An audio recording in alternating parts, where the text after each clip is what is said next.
Joining me at the table, Maya Berry, Executive Director of the Arab American Institute, and Ken Ballen, former federal prosecutor, president and founder of the research group Terror Free Tomorrow. And Ken, I want to begin with you because you wrote a book in which you went about the process of interviewing people who had been drawn into a very, very extremist version of Islam. What did you learn in those interviews that surprised you that we may not be thinking of as we think about what looks like this mysterious psychological process? What surprised me is how, quote, normal and everyday the young men, and they are young men, let's remember this, they're between the ages of 16 and 30. That's the vulnerable group. They're normal, they're leading everyday lives, and they join ostensibly, Chris, for political or religious reasons. But if you dig beneath the surface into their psychological makeup, if you really understand what's going on with them, you'll discover some kind of break in their personal lives.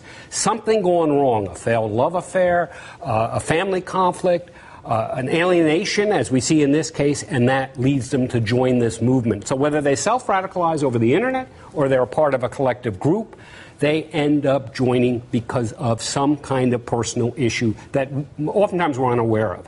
And the political or religious reasons for that are more the dressing, the gown, the outer garment, and not the inner propelling motive. So is there, when you scratch the surface, is there this massive distance between what we think of as jihad and extremism in that sense and something like Columbine or something like one of the other disturbed lone shooters that we see, where we don't start to ask, I think we don't go down that same road of what got to them. There's some kind of darkness there that we're willing to kind of accept and walk away from. Right. I don't think there's that much of a difference, actually. I think the difference is in the community or the values they may be espousing, but oftentimes these young men are motivated by a sense of alienation and personal crisis that is so deep inside them that they grab hold of something. I thought that the moment in the mosque around Martin Luther King was such a fascinating one in terms of this intra-Muslim moment. I mean, and a moment in a mosque in which someone is really being disruptive and kind of, you know, I've had to deal with not an extremist in that setting, but sometimes you'll get someone at an event that stands up and starts yelling about 9/11 being an inside job or something, and there's this kind of awkwardness that sets over the room. And I was wondering what your reaction was reading that account. I found it very gripping. Well, I think any time that someone is offended by the words of Dr. Martin Luther King, you get a sort of an insight into where their perspective is. And I think it's very telling that the community was shocked. They talk about that evening sort of turning around and saying, what's he complaining about? That simply didn't make sense. But for me, it's to understand that you have to commit an act of violence like this, you have to have a complete disregard for humanity. And I think within that is a certain level of hatred, whether it's, as you talk about, this level of alienation, maybe even for oneself. We can, start to have this conversation in a totally different direction.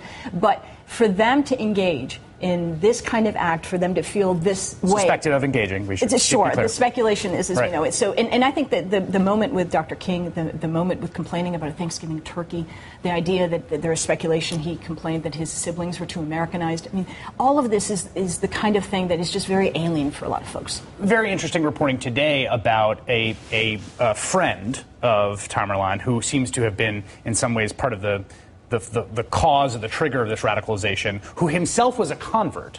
And I've read a variety of accounts of people converting, and there's, of course, a cliche, right, about the zeal of the convert. And how often has that come about? There's less often, I think. I don't think that's the typical. You know what's so interesting, too, about folks who engage in this is that they believe they're doing the right thing. They believe they're doing good.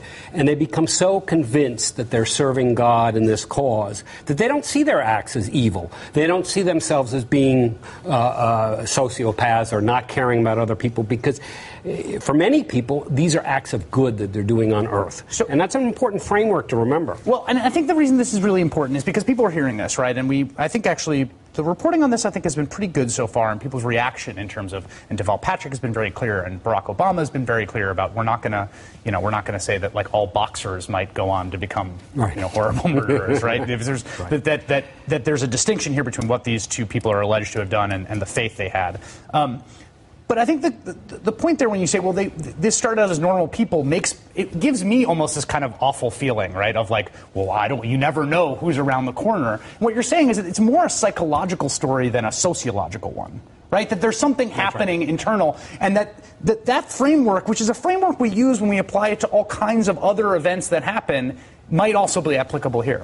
But we haven't used it. And I think it's an important one. We haven't used it with regards to acts of terror committed by someone who professes to be Muslim. And I think that's the important part of this. So whether it's a convert, whether we talk about this spectrum of radicalization, being a devout Muslim doesn't make you more likely to commit an act of terror. That's simply false. So as we look at these indications, we have to be careful about the way we frame this. And frankly, that's why I think this is such an important conversation that we're having, to try to understand this in a deeper way than resorting to the kinds of language that often comes after attacks like this.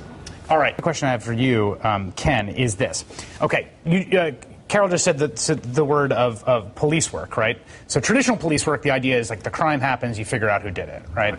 There's whole framework changed after 9/11, and I don't think bizarrely so. People wanted to make sure we prevented the next attack. Right. And prevention meant this something that looked a lot more like intelligence than solving a crime after the fact, right? So there's some group of people, there are jihadi websites, and there's chat boards that you sometimes will read translations of people that follow this world.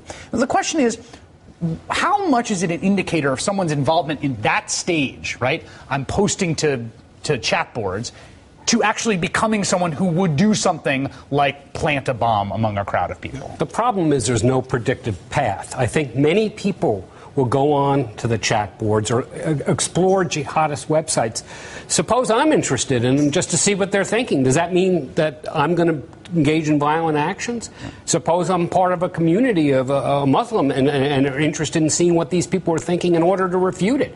So I don't think it tells you a lot. And for a lot of young men, it may just be a way of acting out or experimenting. And there's no predictive path between looking at propaganda online and becoming a violent extremist. You just can't draw a straight line. I think Ken's right about that, Chris. And I also think we have to be really mindful. If we decide that we want our police to start spending a lot of time tracking down people based on the websites they visit, for example, we're going to be targeting a lot of innocent people, arguably alienating a lot of people, and in the meantime missing the people who may actually have bad intent.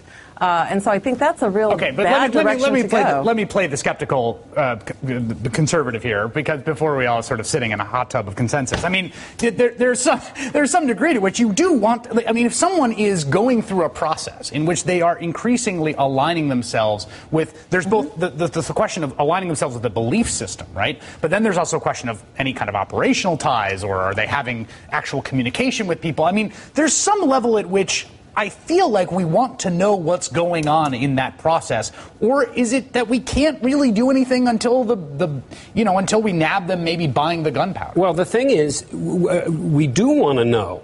Absolutely. And you said the key word, operational. When they start meeting other people, when they start perhaps traveling to Russia, and allegedly Tamerlan went to a mosque where a very radical cleric was preaching. When there's operational information, it seems to me at that point the authorities need to investigate. Simply looking at the internet or reading material. Or posting these I mean, we're back to YouTube. Well, I think you're in a very, I mean, the FBI is going to be spending, as Carol said, a lot of time looking at people's mail, if you will, and not finding out what they're actually doing. I mean, Maya Berry of the Arab American Institute, Ken Ballen of Terror Free Tomorrow, Carol Rose of the ACLU of Massachusetts. That was a great conversation. Thank you. All right, people always ask, what is wrong with Washington? And today